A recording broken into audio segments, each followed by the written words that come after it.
Hey, welcome to my guys. I'm vlogging right now.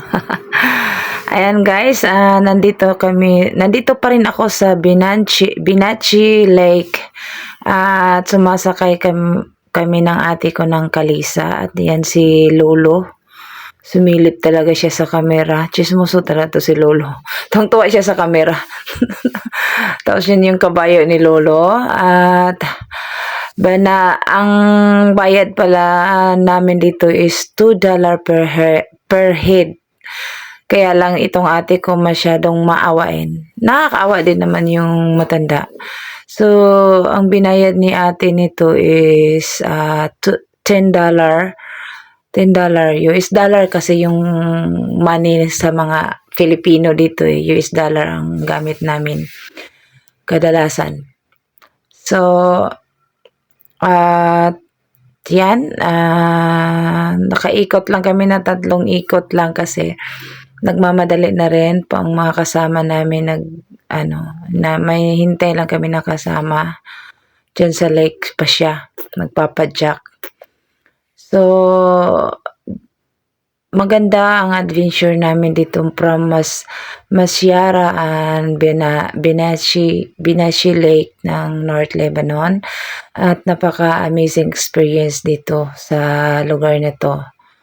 At likot ng camera ko kasi sa Kalisa kasi kami sumasakay. So maraming salamat po sa nanonood sa mga videos ko at sumusuporta, lalong-lalo na sa team bahay at sa bumubuo ng team kulitan, bahay kulitan. Si Tuto Master Worm, si Bams, RMG Bernard at sa lahat-lahat po ng mga member at saka admins. Maraming salamat po sa inyong pagsuporta sa aking mga premiere at salamat din sa pagpapasali niyo sa mga premiere marathon. At shout out po sa aking Lolo Indomie o Puyoyo. Maraming salamat. Then thank you for the support of my live and everything you support me in all. So thank you so much at sa lahat-lahat po na nanonood sa video ko na to. At sana hindi kayo magsawang sumuporta sa aking munting tahanan. Sa aking munting pangarap. At ayan, isang ikotan na lang kami dahil nga malapit na kami makompleto. 3:00 na ng hapon yan, so kailangan magmamadali kaming bumaba kasi mga 1 hour, 2 hours pa kaming magbiyahe papunta na ng Beirut. Papuntang Beirut. Mula dito hanggang Beirut is mga 2 hours talaga. Dala na yan sa traffic ha. So bumaba na kami at sabi ko, syukran amo. Sa 20 years ko dito, ang alam ko lang na Arabic, syukran amo. At ayan, nasa bus na kami. Ang bilis ko At katabi ko ang aking ate, nagchichismis-chismisan kami dyan. At yan po ang aming daanan papuntang Beirut. Yan yung mga bahay nila. At ang init. Bakit sa araw ko tinututok ang aking kamera? Nasisilaw pala yung lens ng kamera ko. At ayan yung karsada na naman nila. Marami na ngang bahay dito ha, pero ayun, ganyan, tahimik lang yung karsada nila. Nakakamiss din yung mga may batang naglalaro sa bangkita. Anong bangkita ba yun? Sa tabi ng kalsada ba? Wala akong nakikitang mga batang naglalaro dito. Siguro din kasi malamig din bawal lumabas. At yan yung view sa aming dinadaanan. Puro mga kahoy at saka maaliwalas na lupain, malapad na mga lupain. Saka ito dito guys, hindi sila gaanong magtanim. Kagaya ba sa Pilipinas, pag may mga bakanting lupa, kagaya nito. Sus, pag sa amin pa to, tinaniman ko na to ng kamuti, alugbate, sitaw, bataw, patani, patula, lahat. Tinataniman ko na ng mga saging, kamuting kahoy, at malunggay. Tapos yan.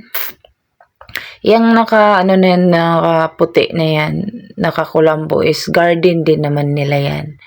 Kinukulambuan nila yung garden nila, hindi ko alam kung bakit. At saka yung mga olives tree. Lapad ng mga lupain dito, walang saging, walang niyog. Pero guys, nabubuhay ang kamuting kahoy dito at saka malunggay, lahat ng mga gulay-gulay, mabubuhay naman dito. Kaya lang, tamad yata silang magbungkal dyan sa lupain nilang, lapad pa naman ng lupa. Sus, pag ako talaga may-ari sa lupa na yan, punong-puno talaga yan ng mga karlang. Saka tahimik ng lugar na to. Dito pala to sa north, malayo to sa yung may gera, ibang site yun, south yun. South, ito North Lebanon.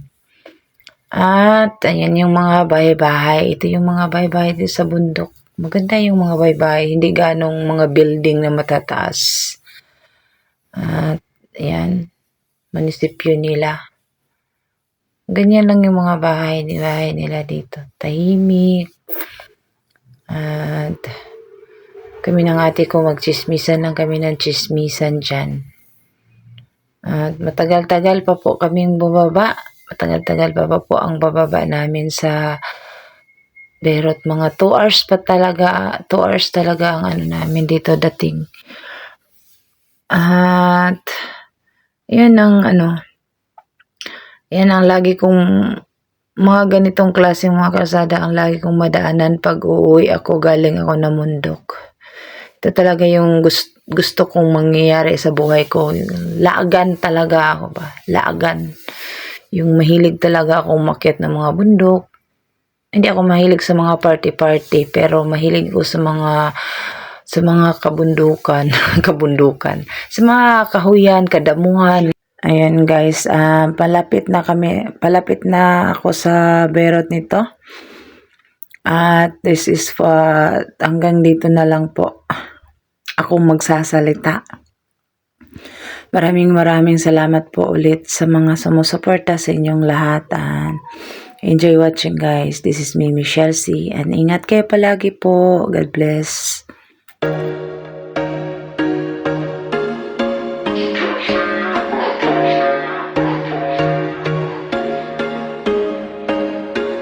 There was once a day that I would pray for you. I'd go and misbehave just so you'd notice too. Sneaking looks up and down from across the room. And damn, what a hell of a view. I feel good, you look great, I like you, I can't wait. A first time